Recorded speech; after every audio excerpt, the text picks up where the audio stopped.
Hey there guys, this is Alex here, and today we are going to be talking about the GSOR 1008.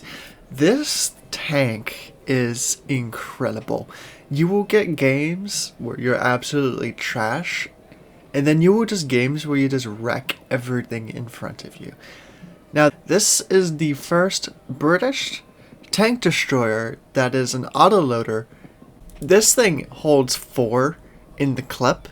And it's incredible. You can clip out same tier tanks and some higher ones as well. I think in the game I have for you today, I clip out a CS52 and I still had one left due to a hit he took earlier. It's an insane tank.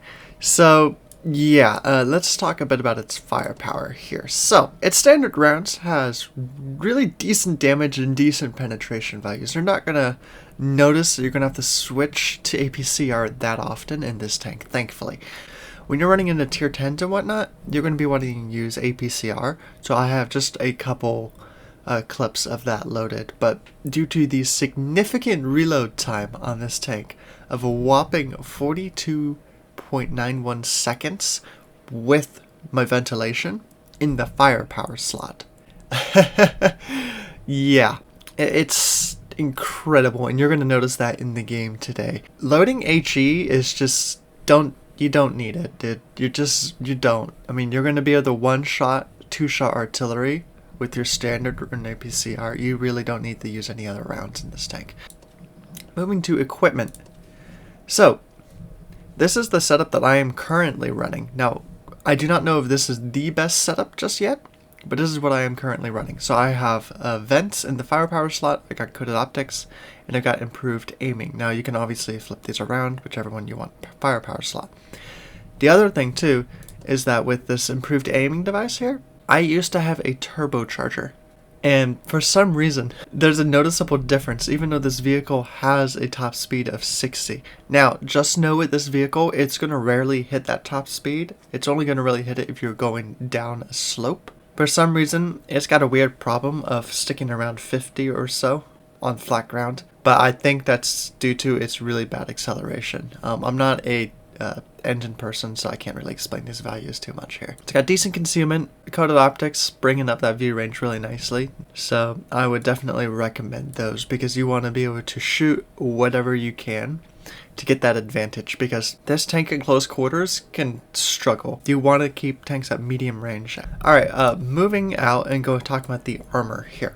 You only have 1200 hit points, and this is tier 8. You're going to be running against, like, if we look at the Lorraine, I mean, it's just 1300. Turtle, 1400. Ah, that's actually a perfect climb. Alright. So, I mean, 1400. Everyone's going to have a few more hit points to you. Granted, the ISU 152K has similar hit points to the GSOR. So, you have an advantage in the sense of you have a much smaller profile, and I think the concealment's better. Let me double check. This is 21. This is 19. So yeah. This thing's got way better maneuverability. You have a turret, and your concealment is hella better. Also, this turret can bounce shots.